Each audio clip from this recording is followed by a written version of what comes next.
और इस तरह राजा धृतराष्ट्र की अनुमति मिली। पितामह भीष्म की सहमति और महात्मा विदुर की सलाह से हस्तिनापुर के एक विशाल क्षेत्र में बड़ा सा रंग मंडप बनवाया गया। हजारों लोगों के बैठने का इंतजाम किया गया। आर्यावर्त के राजाओं को निमंत्रण भेजा गया। आचार्य द्रोण की तय की हुई तिथि को रंग मंडप में पूरा हस्तिनापुर उमड़ आया। कई विदेशी राजा भी पहुंचे। खुद आचार्य द्रोण ने प्रदर्शन शुरू करने की घोषणा की।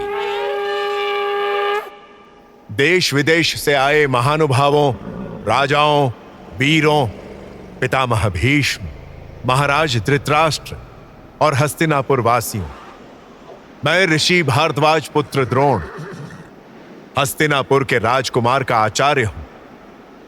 मैंने वर्षों तक कुमारों को अस्त्र शस्त्र की शिक्षाएं दी, योद्धा के रूप में तैयार किया, धनुर्विद्या के रहस्य बताए। निश्चित ही इसमें एक लंबा समय बीता।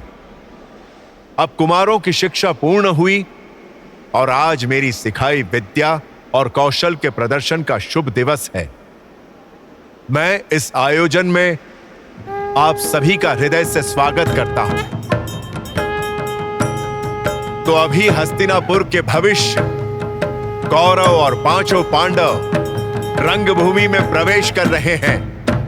आप सभी उनका स्वागत करें और उनका मनोबल बढ़ाएं। रंग मंडप में राजकुमारों के आते ही माहौल बिल्कुल बदल गया।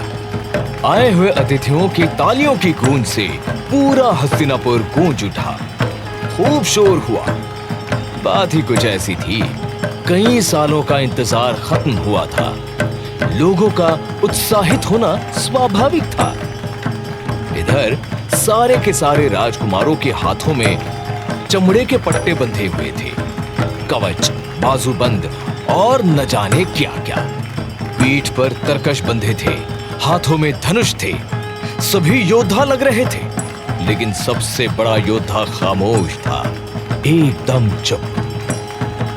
और कोई नहीं, आचार्य द्रोण का बेटा अश्वत्थामा था। वो मौके की तलाश में ही था। जब वो अपने पिता से एकांत में मिला और मन में उमड़ते सवालों का जवाब पूछा, आखिरकार वो मौका मिल ही गया। वो पिता के पास पहुंचा और पूछा, आपने सुना पिताजी? सुना आपने? ये मेरे धनुष की तनकार है और मुझे विश्वास है कि ऐसे तनकार आपका कोई भी शिष्य नहीं कर सकता। किसी के धनुष में इतनी शक्ति नहीं है। आप मुझे रंगमंच पर क्यों नहीं? शांत, क्या बोल रहे हो? ये राजकुमारों का प्रदर्शन है, तुम्हारा नहीं। तुम क्षत्रिय नहीं, ब्राह्मण हो। तुम्हारा कार्य क्षत्रियों को शिक्षा देना, कौशल का प्रदर्शन करना नहीं। प्रदर्शन का अधिकार केवल क्षत्रियो को क्यों? क्या वीरता केवल क्षत्रियो में होती है? क्या ब्राह्मण निर्बल होते हैं? क्या ब्राह्मण की भुजाओं में शक्ति नहीं होती? क्या भगवान परशुराम ब्राह्मण नहीं है जिन्होंने? भगवान परशुराम ने न्याय की लड़ाई लड़ी और लड़ रहे हैं पुत्र। तुम उनका उदाहरण नहीं दे सकते।